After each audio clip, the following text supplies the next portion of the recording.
All right, we normally on our newsletters don't go out and try to interview people. That's for the tournaments, but we're just driving down 9, and I just happened to bump into these two Gilligan hat wearing fellas, but we do sell those in the shop, I think.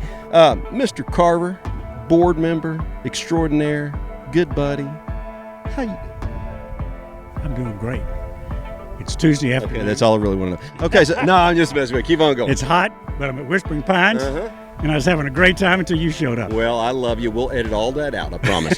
Now, Mr. Tommy Summers, Yeah, I'm just wondering, what are these things all over your shirt? Those be martinis. And do you? That is consume indicative. those? That is indicative of what my night's going to look like. Would you like to join me? No, sir. I am on the clock right now, but I will be thinking about you tonight when y'all are probably texting me, asking me things. So, And I'll hey, be off the clock soon. all right. Well, guys, thank y'all for everything. Thank you, brother. Always good to Stop see it you. in. Boom, boom, Stop boom, it boom, in, boom. baby. All right, guys. Well, God bless you, Coach. What? West LaForce, right? Yes, sir. God bless you, Pods. Good to have you here. Take a seat now. Now, let me ask you something. Now, you're from Chicago, right? Yes, I am. Well, you don't really sound like those Northeast fellas. You like hot dogs? Love the hot dogs. No ketchup.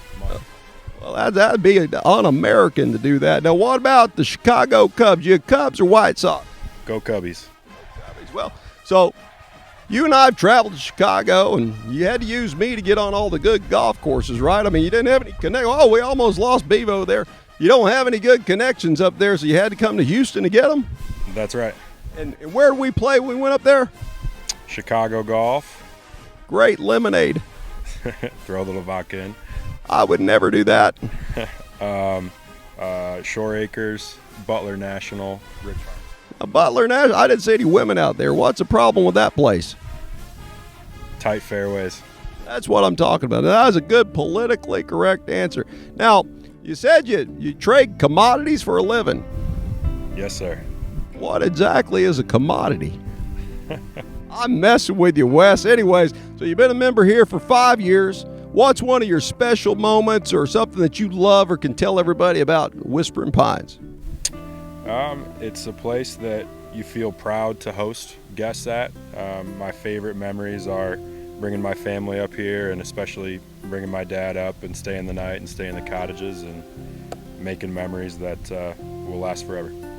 Listen, folks, when you answer a question like that, he's definitely going to get his invitation next year to come back and be part of this. Listen, God bless you. Really appreciate you being here, and you have a great one, Pods. Good to see you.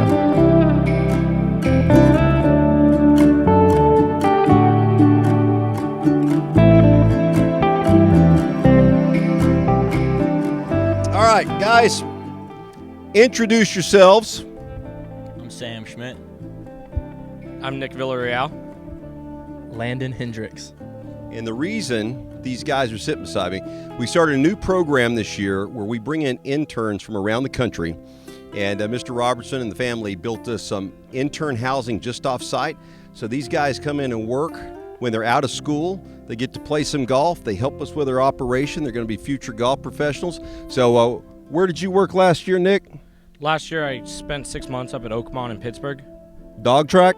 Yeah, kind of slow greens, really. 14 or 15? 15 on member days, got up to 17 once. And these other two guys, where do you play your college golf? Southern Nazarene University. All right. And yourself? Southern Nazarene University. Listen, the Southern Nazarene, you guys better not be cussing when you're out there, because just can't have that there. So anyways, this is something we're trying to promote young, up-and-coming golf professionals at Whispering Pines. These three guys have done a great job for me. So if you're out at the Pines in the next couple weeks before we shut it down, make sure and say hi to these guys. And these are future golf professionals in the work, and we're lucky to have them here. So thank you guys for being part of our operation this summer. Hope you've had fun. Hope you've learned something. All right, it is that time of the year again. What is the temperature? About 100 degrees. So for the rest of the month of June, while we're open, if you wear any outerwear piece for 18 holes, it's free. But if you just want to buy it, we're going to give you 50% off, because I can't imagine anybody doing this. I just take the 50% off. But for the next 3 weeks, table will be out here for you to try the 100-degree sweater challenge. We've had 2 people actually accomplish it. They did not die of a heat stroke, but I promise you they'd never do it again. So if you need sweaters from Michigan, Carmel, or wherever you're going this summer to get away from this Texas heat, come on out and get you a great deal on all our winter wear, and make sure and drink lots of fluid with this miserable heat. All right, we've got some new merchandise in the professional shop. The Needler. My guy's been trying to talk me into doing a Needler shirt, Needler hat forever. Now, I'm not, self-promoting the Needler or anything, but what's that sound like? Just world's greatest par 3. We're just going to go ahead and say it. World's greatest par 3 golf course. We've got the t-shirts. We've sold out. This is the very last one. And we have the hats. So if you want to come get a little extra something that we never have carried in the shop ever, now we've got it. The last tournament of the spring season is the President's Cup Club Championship. Not only does this determine the best player at Whispering Pines, we also have a net division that plays the 2 pine tees. And here's the best part about this one. Whoever wins the gross division and whoever wins the net division gets the coveted spot of playing on the Robertson Cup Whispering Pines team next spring. So if you have not signed up, get signed up, win the event, and you are playing for Whispering Pines to get some of the best clubs in the nation next spring. Good luck.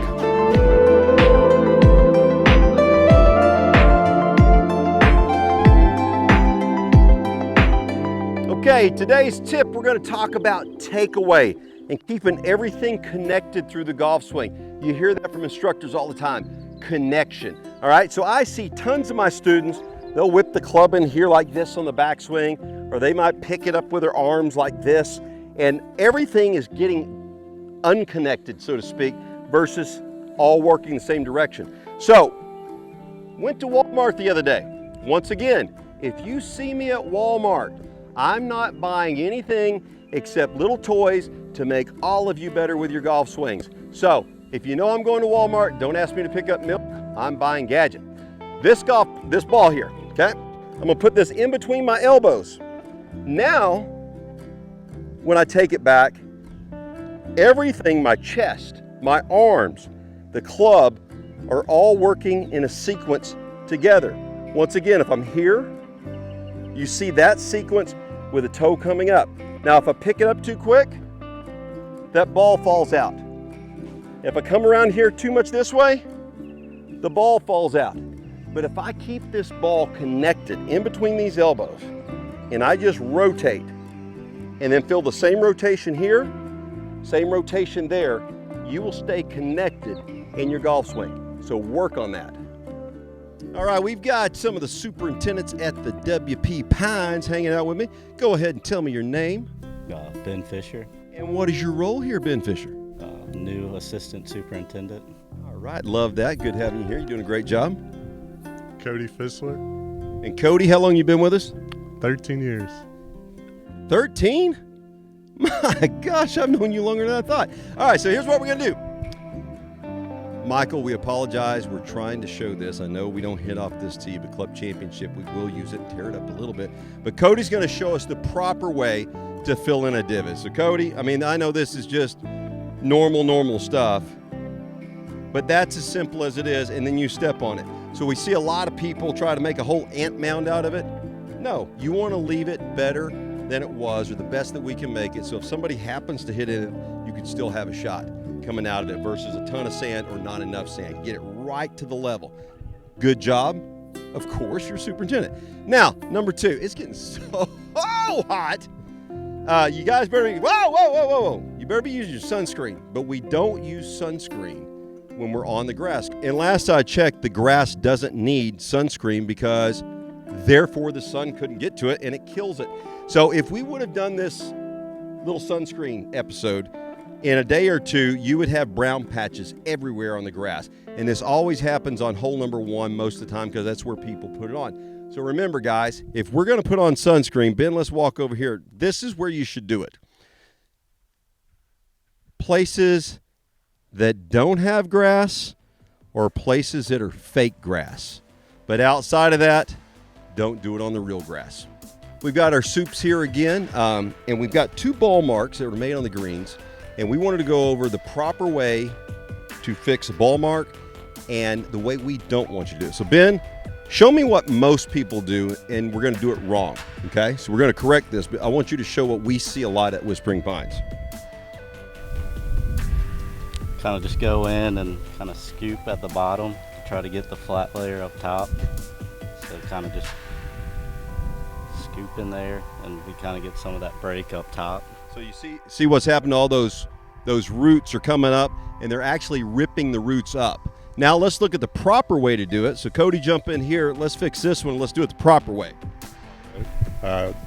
Basically pushing from the sides, not lifting any grass, and then step it off level. And Kel, if you can look at this, day 1, that's what it looks like. Day 2, this would look even better. This would look a lot worse. And you see these little burnout marks after a couple days. So all members and guests, please repair your ball marks the proper way. It makes the superintendent's job so much easier. And obviously we want our golf course to always be perfect when you guys come out to play.